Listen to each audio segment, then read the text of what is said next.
Assalamualaikum warahmatullahi wabarakatuh. Salam sejahtera bagi kita semua. Perkenalkan, nama saya Mutiara Banyu Biru Laut. Saya berasal dari kelas H IoT dan berasal dari kelompok 13. Kelompok 13 sendiri terdiri dari Mutiara Banyu Biru Laut, yang kedua ada Ibrahim Fahmi Abdullah, yang ketiga ada Nabila Adelia, yang keempat ada Fadila Hamistuti, dan yang kelima ada Salwa Putri Hardia. Pada kesempatan kali ini saya akan menjelaskan tentang Lembaga Tinggi Negara. Lembaga Tinggi Negara adalah sekumpulan lembaga negara utama yang membentuk pemerintahan Indonesia, di mana lembaga negara merupakan organisasi pemerintahan yang dibuat oleh negara, dari negara, dan untuk negara. Jadi, sampai sekarang, Undang-Undang Dasar 1945 telah mengalami 4 kali amandemen. Dalam amandemen pertama yang disahkan tanggal 19 Oktober 1999, pasal 5 ayat 1 dirubah dan berbunyi, Presiden berhak mengajukan rancangan undang-undang kepada Dewan Perwakilan Rakyat. Sedangkan pasal 20 Undang-Undang Dasar 1945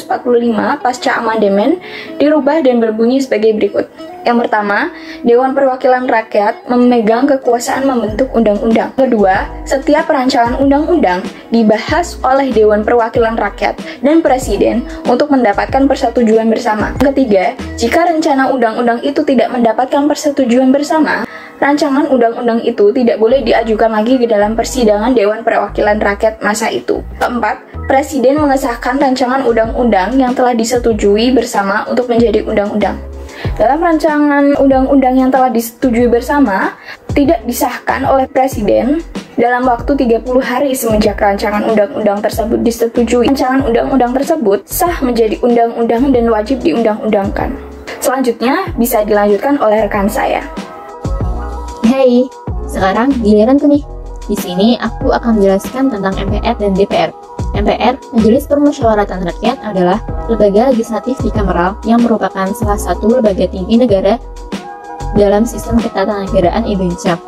Setelah amandemen UUD 1945, MPR terdiri dari DPR dan DPD. Sebelum reformasi, MPR merupakan lembaga tinggi negara. MPR bersidang sedikitnya sekali dalam 5 tahun di ibu kota negara. Tugas dan wewenang MPR secara konstitusional diatur dalam pasal 3 UUD 1945 yang sebelum maupun setelah perubahan, salah satunya mempunyai tugas mengubah dan menetapkan Undang-Undang Dasar sebagai hukum dasar negara yang mengatur hal-hal penting dan mendasar. Selanjutnya, Dewan Perwakilan Rakyat. DPR adalah salah satu lembaga tinggi negara dalam sistem ketatanegaraan Indonesia yang merupakan lembaga perwakilan rakyat. DPR terdiri atas anggota partai politik peserta pemilihan umum yang dipilih melalui pemilihan umum. Tugas dan wewenang DPR sesuai fungsi Undang-Undang Negara Republik Indonesia 1945 pasal 20A, yaitu 1. Fungsi legislasi, yaitu menetapkan undang-undang dengan persetujuan Presiden. Kedua, fungsi anggaran, menyusun dan menetapkan APBN melalui undang-undang. Dan yang ketiga, fungsi pengawasan, yaitu mengawasi pelaksanaan pemerintahan Presiden. Selanjutnya, sekarang giliran aku buat jelasin tentang DPD, Presiden, dan Wakil Presiden. Yang pertama, DPD. Kita kasih tahu tugas dan wewenang dari DPD. Tugas dan wewenang dari DPD itu dibedakan menjadi 3, ada fungsi legislasi, fungsi pertimbangan, dan fungsi pengawasan.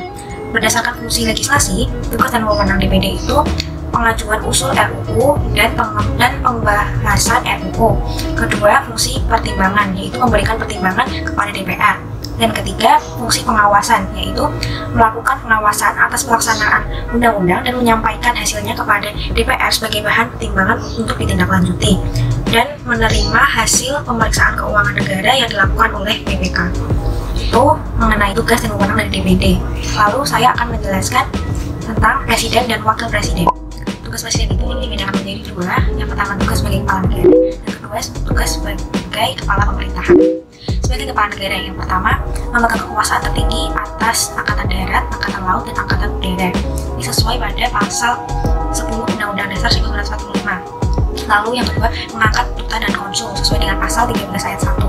Ketiga, menjamin kemerdekaan tiap-tiap penduduknya untuk memeluk agamanya masing-masing dan beribadah sesuai dengan agama dan kepercayaan itu sesuai dengan pasal 29 ayat 2. Sedangkan sebagai kepala pemerintahan, yang pertama itu Presiden menetapkan peraturan pemerintah untuk menjalankan undang-undang sebagaimana mestinya sesuai dengan pasal 5 ayat 2. Yang kedua, menteri itu diangkat dan diberhentikan oleh presiden sesuai dengan pasal 17 ayat 2. Dan yang ketiga, mengesahkan rancangan undang-undang yang telah disetujui bersama untuk menjadi undang-undang sesuai dengan pasal 20 ayat 4. Selanjutnya ada wewenang presiden. Pertama, mengajukan rancangan undang-undang kepada DPR sesuai dengan pasal 5 ayat 1. Kedua, presiden membuat perdamaian dan perjanjian dengan negara lain sesuai dengan pasal 11 ayat 1. Yang ketiga, memberi grasi dan rehabilitasi dengan memperhatikan pertimbangan Mahkamah Agung sesuai dengan pasal 14 ayat 1. Selanjutnya, ada tugas dan wewenang dari wakil presiden. Presiden yang pertama itu mendampingi presiden menjalankan tugas-tugas kenegaraan di negara lain. Kedua, melakukan pengawasan pembangunan operasional dengan bantuan departemen. Ketiga, membantu presiden menjalankan tugasnya sehari-hari. Lalu ada wewenang wakil presiden, dibedakan menjadi 4. Yang pertama itu sebagai wakil dari presiden, yang kedua sebagai pembantu presiden, yang ketiga sebagai pengganti presiden, dan yang terakhir sebagai jabatan yang berdiri. Yang pertama sebagai wakil presiden. Wakil presiden itu wewenangnya mewakili presiden dalam melaksanakan tugas dan kewajiban serta wewenang jabatan presiden dengan terlebih dahulu mendapat mandat oleh presiden. Kedua, sebagai pembantu presiden, wewenangnya adalah membantu presiden menjalankan undang-undang. Ketiga, sebagai pengganti presiden, itu berarti wapres tidak lagi disebut sebagai wakil presiden, melainkan presiden, dan tidak terjadi rangkap jabatan. Dan yang terakhir sebagai jabatan yang mandiri, yaitu ketika wakil presiden diminta perseorangan maupun organisasi sebagai pembicara atau sekedar tamu, berarti wakil presiden itu secara mandiri dan tidak memerlukan perintah atau persetujuan dari presiden. MK merupakan singkatan dari Mahkamah Konstitusi, merupakan salah satu lembaga negara yang melakukan kekuasaan kehakiman yang merdeka untuk menyelenggarakan peradilan guna menegakkan hukum dan keadilan. Hal tersebut tertera dalam pasal 24 ayat 2 Undang-Undang Dasar NRI 1945. Fungsi MK ada 4. Yang pertama, sebagai penafsir konstitusi. Yang kedua, sebagai penjaga hak asasi manusia. Yang ketiga, sebagai pengawal konstitusi. Dan yang keempat, sebagai penegak demokrasi. Tugas MK menurut UUD 1945 pasal 24 ayat 1 dan 2. Yang pertama, mengadili pada tingkat pertama dan terakhir yang putusannya bersifat final untuk menguji undang-undang terhadap undang-undang dasar. Yang kedua, memutus sengketa kewenangan lembaga negara yang kewenangannya diberikan oleh undang-undang dasar. Yang ketiga, memutus pembubaran partai politik. Yang keempat, memutus perselisihan tentang hasil pemilu. Dan yang kelima, memberikan putusan atas pendapat DPR mengenai dugaan pelanggaran oleh presiden dan atau wakil presiden menurut undang-undang dasar. MA atau Mahkamah Agung adalah sebuah lembaga tertinggi dalam sistem tata negara Republik Indonesia dalam kekuasaan kehakiman. Mahkamah Agung merupakan sebuah lembaga tinggi yang membawahi berbagai badan peradilan. Badan-badan peradilan tersebut antara lain seperti peradilan umum, peradilan agama, peradilan militer, dan peradilan tata usaha negara. Tugas Mahkamah Agung yang pertama, melakukan pengawasan tertinggi terhadap penyelenggaraan peradilan di semua lingkungan peradilan dalam menjalankan kekuasaan kehakiman. Yang kedua, mengawasi tingkah laku dan perbuatan para hakim di semua lingkungan peradilan dalam menjalankan tugasnya. Yang ketiga, mengawasi dengan cermat semua perbuatan para hakim di semua lingkungan peradilan. Yang keempat, untuk kepentingan negara dan keadilan, Mahkamah Agung memberi peringatan, teguran, dan juga petunjuk yang dipandang perlu baik dengan surat tersendiri maupun dengan surat edaran. Wewenang Mahkamah Agung yang pertama, memeriksa dan memutus permohonan kasasi terhadap putusan pengadilan tingkat banding atau tingkat terakhir dari semua lingkungan peradilan. Yang kedua, memeriksa dan memutus sengketa tentang kewenangan mengadili. Yang ketiga, memeriksa dan memutus permohonan peninjauan kembali putusan pengadilan yang telah memperoleh kekuatan hukum tetap. Yang keempat, menguji secara material hanya terhadap peraturan perundang-undangan di bawah undang-undang.